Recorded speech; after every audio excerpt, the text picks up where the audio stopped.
for the Sacred Art Masterpiece at St. John's, Joseph J. Macklin, and the pastor of St. John the Evangelist, Father Chaz Canoy. Welcome to the show. Thank you. Good to be here. Yeah, nice to see you. And congratulations to you both on the completion of an incredible project, truly a masterpiece. And I've seen it in person, and I think that's the perfect word to describe it. Mm-hmm. Before we talk about that, though, we have to give a little bit of shout-out, congratulations to Father Chaz, because he's one of the original Indiana Hoosiers. And yes. Oh gosh, he pulled that out of. So this was Father Chaz on Monday night.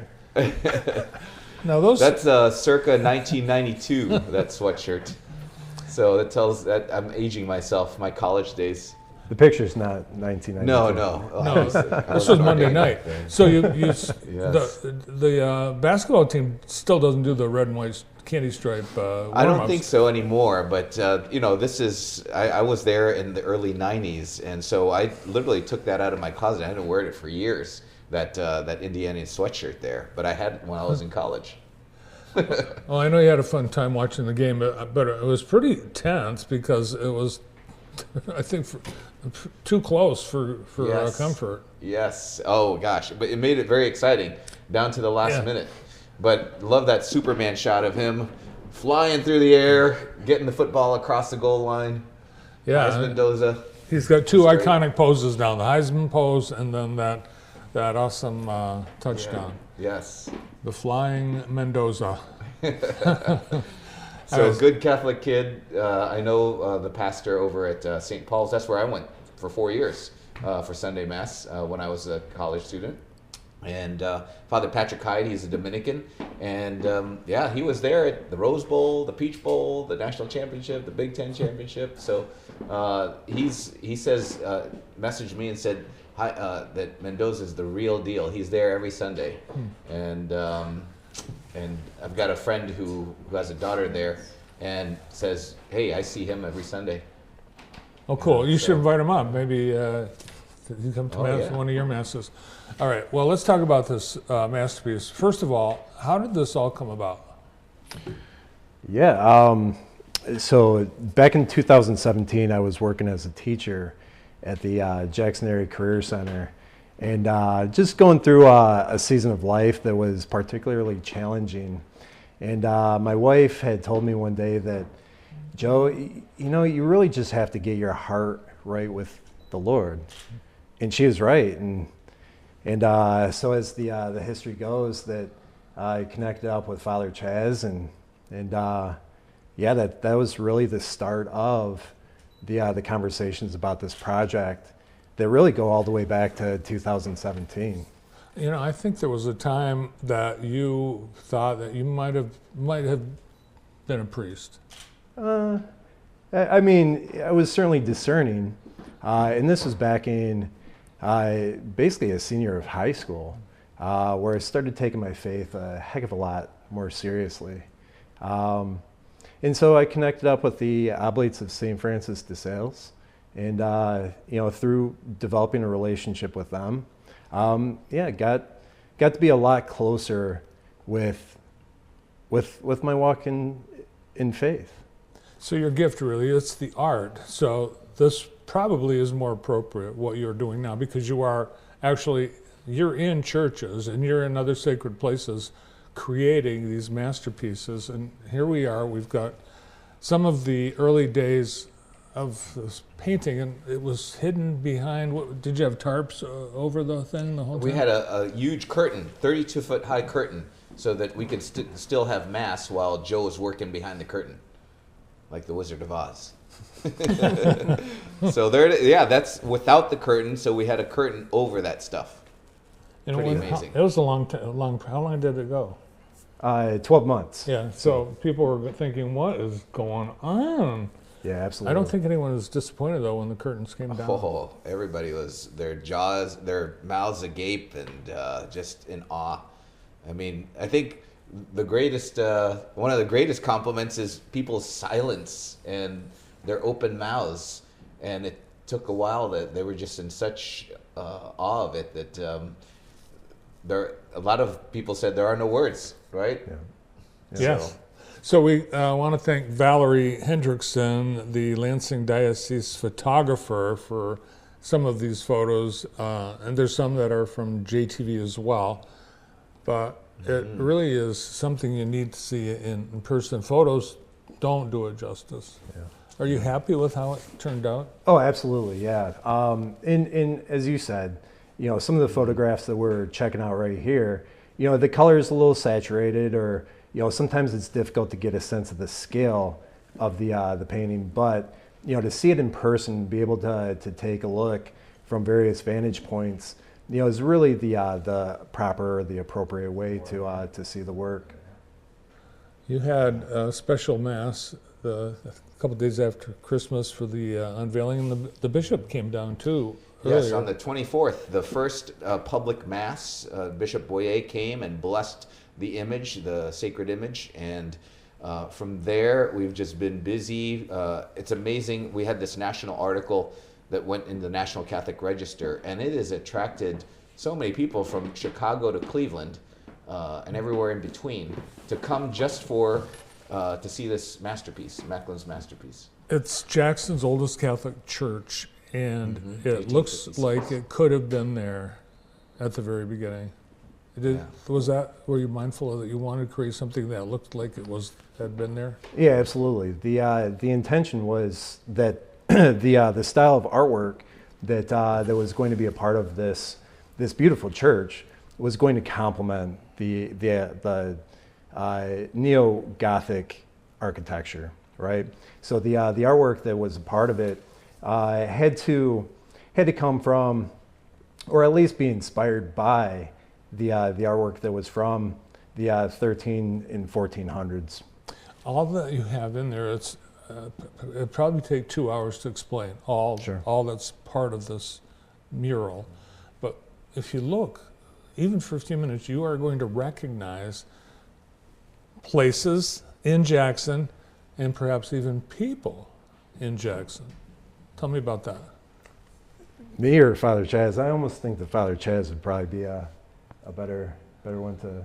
Well, I mean, the timeless Christ's mysteries, his saving mysteries, apply to people of our time just as much as it did to people of the time of Jesus. And so that's why when you see great works of sacred art, like in the Sistine Chapel, for example, and Botticelli, these great artists, they have, with the saving mysteries of Jesus in the background, not Jerusalem or Galilee, they've got Rome, they've got Florence, they've got their time and place, and people walking around in the same picture as the apostles, people of their time. Why? Because the saving mysteries of Christ apply to us just as much as it does to the apostles. And we wanted to make that clear, that especially as because you read the story of the Paschal mystery left to right, you have what was the first part of Holy Week, Jesus riding into Jerusalem? No, Jackson, right? And so it shows Jesus' donkey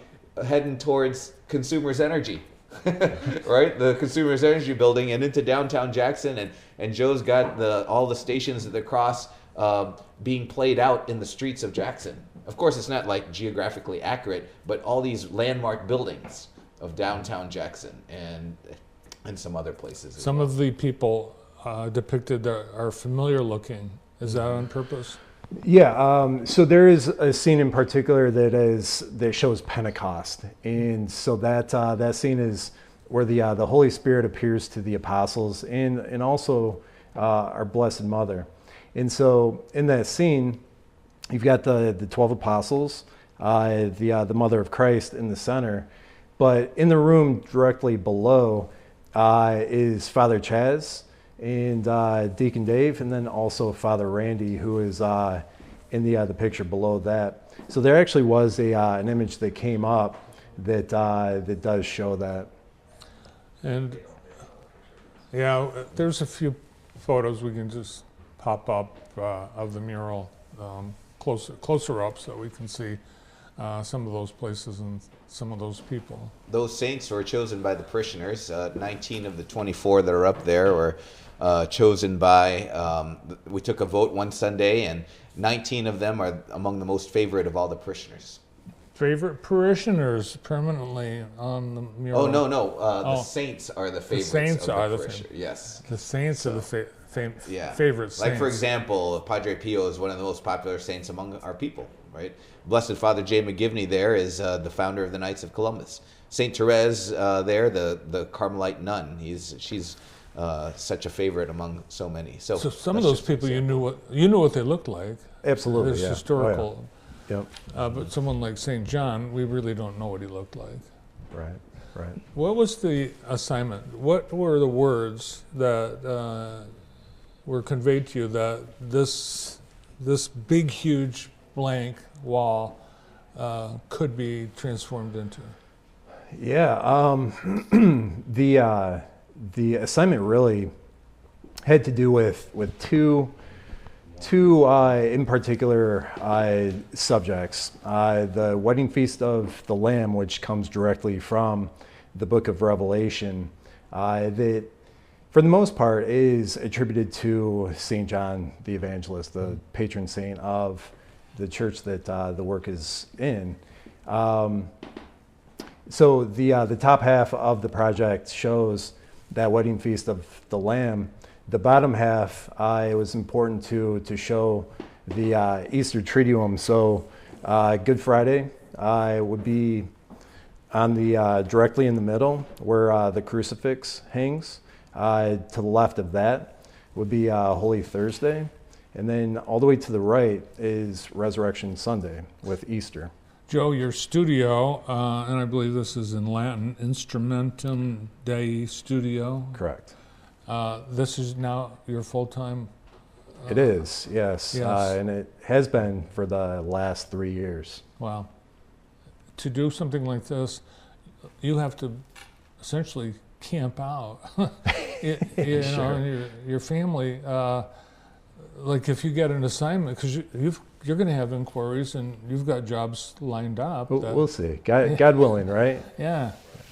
So he's filled up for 27. So if you want to get on Until his calendar, 27. Until you're booked, 27. you're booked Through through next 27. year. You're right, yeah. Yeah. So if you want him, he gets a lot of private commissions. That's what and so this is the first of a work of this proportion. And but he's got works in private chapels from Atlanta to Arizona. Wow. Right? Yeah, Texas, San Antonio. Yes. So not necessarily Arizona just yet, but we'll see. We'll see.